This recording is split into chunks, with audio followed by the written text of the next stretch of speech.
Well, here's the setup. It's what I've been flying all day with the prop test and that. And the Bearcat's not going to disappoint me and interrupt right now. Hold on a sec here. Okay, get going, Bearcat. Get going. Yeah, it's all set up now. Yeah, it looks good to me too. Yep, go lie down. Go get your ball. Go lie down. Go on. Okay, so here's the setup, guys. We've got FPV set up. We have the Mobius FPV wiring installed, ready to go. Easy unplug here of the input to the VRX here, the 700 milliwatt 1.2 gigahertz VRX. So this is the input here, but this input now is coming from the OSD, which is inside here as well, with the basic OSD, just the voltages of the receiver and the main battery. But we will be able to put in the camera from the GoPro or from the Mobius, whichever one I want to use, into this input here. Now, I might have set it up, I'm not sure actually, I'll have to test it, but I might have set it up so that this input is the pre-OSD input. I think I did, but I've been doing so much work today, it's just been crazy. So we've got also the Sony 700 on the front now. I changed that up because by mistake I plugged in the smaller camera, which was really good at low light and what I've been using on HB2 for a long time, into 12 volts instead of 5 volts. My mistake. My big mistake. And it sort of fried the image sensor. Got a lot of lines on the image. Lie down, Bearcat. Go sit down. So I had to replace the camera, but I kept the lens because I like the field of view. I think it's a 2.8 or 1.8, I'm not sure. But it's now adjustable, so I'll be able to adjust the height of it and where it's pointing and left to right and make sure it's all steady that way. So that's going to be on the quad tomorrow for the test flight of FPV.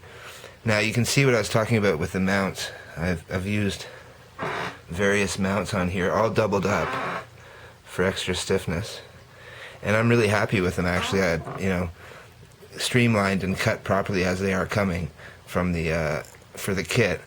They'll work great, but I am going to do some water jet aluminum 1/16 mounts, just top plates, and if they are better, then I'm not going to flog the carbon fiber ones with the kit. I'm going to put in the aluminum ones and make it worthwhile right from the start. So I will have the carbon fiber ones for DIY and this copter as well if you want to keep the weight down. And they are fine for motors under 2218s or under 80 grams, say. So a lot of people flying for 3D will have smaller motors, and with the weight of this, you'll be able to do quite good 3D, I think, and adjust it so that you can move your arms and your motors best suited to your 3D style. Making your roll better, or making your pitch forward better, your pitch roll, flips, that kind of thing. You'll be actually able to adjust that with the actual mechanics of the multirotor. So we have a 4200 watt or 4200 mAh battery on here now, 3-cell. I've put some padding on the bottom, as you can see, but it does land very well on these 3 round pads, and adds quite a bit of cushioning. Keeps the Mobius off the ground, and I've got one on the tail here too, because I'm waiting for the landing gear, which will be here on Tuesday, I think, if I can get out there, as well as the mounts for the motors. So we'll have it raised up off the deck so that it's ready for the gimbal that's coming, that we're also going to test.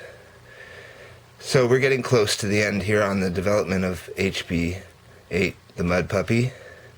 I have incorporated some changes into the production line of the first batch of mud puppies that are going to be for sale that will be much improved on even this frame, and yet this frame's proven very reliable so far, and it's been crashed 3 times, light crashes, but still nonetheless stuff that might have broken a DJI arm.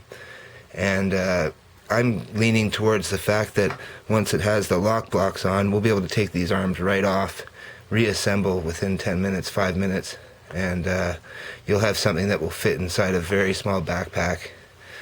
And that was the goal, that was the objective, was to have something that's portable. and also at the same time very versatile and strong and stiff, so that heavy lifts, even a kilogram or 2 kilograms, this frame's not going to flex at all, I'm sure. I could do some hang tests on it and stuff, but honestly, I've not seen a frame as sturdy as this in the industry yet, and that includes a lot of the film industry ones I saw when working at the North Shore film studios and stuff. A lot of those, if you actually just touch down improperly or hit one arm, it would definitely do a lot of damage to the carbon fiber tubing and all of that. Whereas this is a lot more beefier, so more suited for my learning style, I think, which you guys will know that if you followed my flying. Anyways, we've got this connection here for 12 volt. That's for our VTX, and that fits and reaches every battery I have. I have a lot of batteries, over 4,000. I have 5,800. I flew on this today as well, and it flew very well.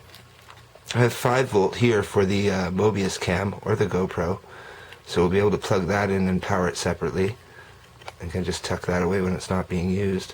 This is the VTX input, so I can remove this VTX and replace it with 5.8 VTX at any time, and in the field as well.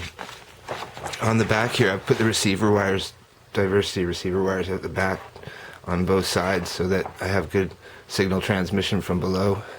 The G10 doesn't block a lot, so that's not a big concern, but the actual HB kit will be coming with a carbon fiber body plate, which you could choose to put on the top or the bottom, and which will allow for insulating your electronics equipment from antennas on the top or GPS on the top, and then you can have separation, having your transmitter antenna on the bottom, or vice versa, whichever way you want to set it up. There's a lot of holes in the plates, so there will be a lot of bleed through of RF anyways. So that's the breakdown of the rig for tomorrow's FPV maiden if it stops raining, and very happy with it. I'll just pop it on the scale here for a second. Let's do that. And that's with the 4200 King Max, and the King Max has a huge cable down the side here, and it has a resistor board and protection circuit on it, so it's not your average lipo. But this is all up weight, including OSD and FPV gear, and 4200 mAh, 300 gram battery, 320 gram battery. So there you go. I think it's a pretty lightweight quad, HB2 with the same battery. If I were to grab it and pull it down here, it would probably be more like 1900, and that's a flame wheel based quadcopter. So I think I've reached a bit of a goal here. Could lighten it up a bit more, but the strength wouldn't be there. I have a 2mm thick wall tubing coming as well for those who are really planning on taking it out and testing it in the backwoods, where collisions might occur. So that's the update for today, Sunday. We're going to try to get to the park and do a little bit of flying.